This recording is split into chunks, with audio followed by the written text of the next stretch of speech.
Hindupur party office పైన YSRCP party office పైన జరిగిన ఒక దాడిని మీరు అందరూ కూడా చూశారు. ఈ రోజు అందరూ కూడా కలిసి అక్కడ వెళ్ళి ఒక ప్రెస్ మీట్ ని అడ్రస్ చేస్తూ అదేవిధంగా దీపిక గారిని అదేవిధంగా వేణుగోపాల్ రెడ్డి గారిని పరామర్శించాలని ఆల్ కోఆర్డినేటర్స్ ఎక్స్ఎమ్మెల్యేస్ అందరూ కూడా వెళ్తుంటే ఈ రోజు పోలీసులు ఇక్కడికి వచ్చి హౌస్ అరెస్ట్ చేయడము, మమ్మల్ని రిటైన్ చేయడం ఆపడం ఎంత మాత్రం కరెంట్ అని అడుగుతున్నాం. ఎందుకంటే నిన్న లైవ్ వీడియోస్ చూస్తున్నారు, దగ్గర ఒక 60-70 మెంబర్స్ టీడీపీ గుండాలు రావడం జరిగింది. వాళ్ళందరూ కూడా వైఎస్ఆర్సీపీ పార్టీ పైన దాడి చేసి అదేవిధంగా కార్యకర్తలు ఎవరైతే ఉన్నారో వాళ్ళందరి పైన దాడి చేయడం జరిగింది. అయితే ఈ రోజు పోలీస్ యంత్రాంగం వాళ్ళందరూ ఏం చెప్తున్నారంటే మేము ఎఫ్ఐఆర్ కట్టినామండి, ఎఫ్ఐఆర్ కట్టే ఒక 15-16 మంది అయినా కట్టినామని చెప్తున్నారు. ఈ రోజు నేను అడుగుతున్నాను ఎంత మాత్రం ఇది సమంజసం? లైవ్ లో మీరు చూస్తున్నారు 70-80 మంది ఉన్నారు అక్కడ, ఇంకా ఎక్కువగా ఉన్నారో తక్కువగా ఉన్నారో అనేది మీరు పోలీస్ వాళ్ళకి వీడియో అప్పగించడం ఒకసారి మీరు చూడండి.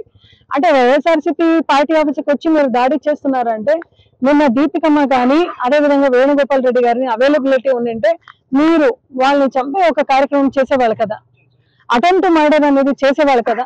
మీ ఇంటెన్షన్ చాలా బ్యాడ్ గా ఉంది కాబట్టి మీరు అట్లా దోపిడీకి పాల్పడినారు. వాళ్ళు ఈరోజు చెప్తున్నారు మీరు ఏదైనా మాట్లాడితే మేము ఊరికే ఉంటామని. నేను ఒకే మాట అడుగుతున్నాను బాలకృష్ణ గారిని, బాలకృష్ణ గారు మీరు కూడా 3rd time MLA, 3 times MLA అయినారండి. ప్రతి ఒక్క కౌంటర్ కి పాలిటిక్స్ లో ప్లాట్ఫామ్ ఉంటుంది, ఒక సోషల్ మీడియా ఉంటుంది, ప్రెస్ కాన్ఫరెన్స్ ఉంటుంది, ప్రెస్ అడ్రస్ ఉంటుంది, ట్విట్టర్ హ్యాండిల్ చేయండి, ఇన్స్టా హ్యాండిల్ చేయండి, ఫేస్బుక్ హ్యాండిల్ చేసుకోండి.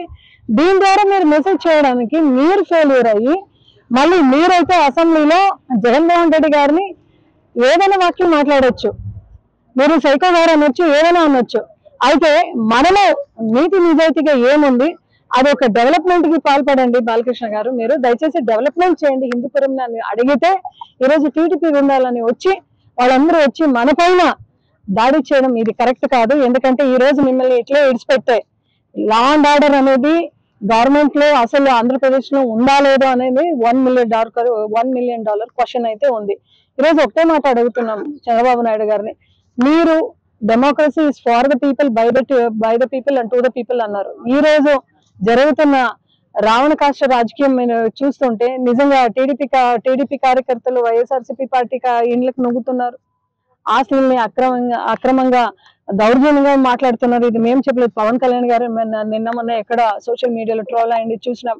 అదేవిధంగా ఈ రోజు పార్టీ ఆఫీస్ పైన మీరు వస్తున్నారంటే రేపు నిజంగా ఉమెన్ సెక్యూరిటీ ఎక్కడ ఉంటుంది, చిల్డ్రన్ సెక్యూరిటీ ఎక్కడ ఉంటుంది, మహిళలకు రక్షణ ఎక్కడ ఉంటుంది చెప్పండి. వెంటనే ఎస్పీ గారు, సత్యసాయి జిల్లా ఎస్పీ గారికి అదేవిధంగా కలెక్టర్ గారికి ఒకటే మాట చెప్తున్నాం, గతంలో మేము కూడా రాజకీయం చేసినాం. జగన్మోహన్ రెడ్డి గారు ఎలక్షన్ వరకు మాత్రమే రాజకీయం చేయండి, దాని తర్వాత ప్రజలందరూ ఒకటే అని ఆయన పరిపాలించినారు.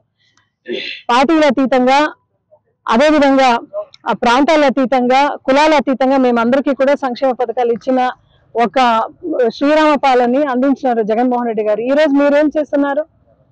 వైఎస్ఆర్సీపీ పార్టీ అంటే చాలు సోషల్ మీడియా పైన కేసు బనాయించడం, అరెస్ట్ చేయడము, అదేవిధంగా దాడి చేయడం.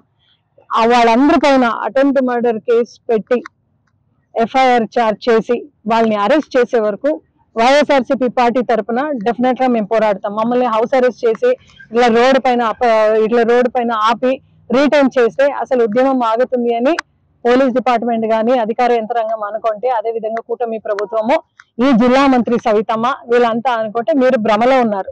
ప్రజల్లో ఇప్పటికే జగన్మోహన్ రెడ్డి గారు సంక్షేమ సామ్రాట్గా ఉన్నారు. రాబోయే రోజుల్లో ఓటమి ఆయుధంతో ఖచ్చితంగా ప్రజలు మీకు కరెక్ట్ గా గుణపాఠం చెప్తారని మీ అందరికీ కూడా సోషల్ మీడియా ముఖాంతరం మళ్ళా ఇంకొకసారి కలెక్టర్ గారికి, ఎస్పీ గారికి, అధికార యంత్రాంగం చెప్తున్నారు, మీరు ఇట్లా హౌస్ అరెస్ట్ చేసి మీరు ఇట్లా అరెస్ట్ చేసి మమ్మల్ని రోడ్డు పైన రిటైన్ చేయడం కరెక్ట్ కాదు. Take action on the people. ఎవరైతే దాడికి పాల్పన్నారో వాళ్ళపైన ఎఫ్ఐఆర్ కట్టి వాళ్ళని వెంటనే అరెస్ట్ చేయండి అని ఈ రోజు వైఎస్ఆర్సీపీ పార్టీ తరఫున మేము డిమాండ్ చేస్తున్నాం. చరిత్ర సృష్టించినోడు ఇప్పుడు ఆ చరిత్రని తిరగరాయబోతున్నాడు. అబద్ధాల గోడల్ని బద్దలు కొట్టి నిజాలను రాగా మీ ముందుంచబోతున్నాడు.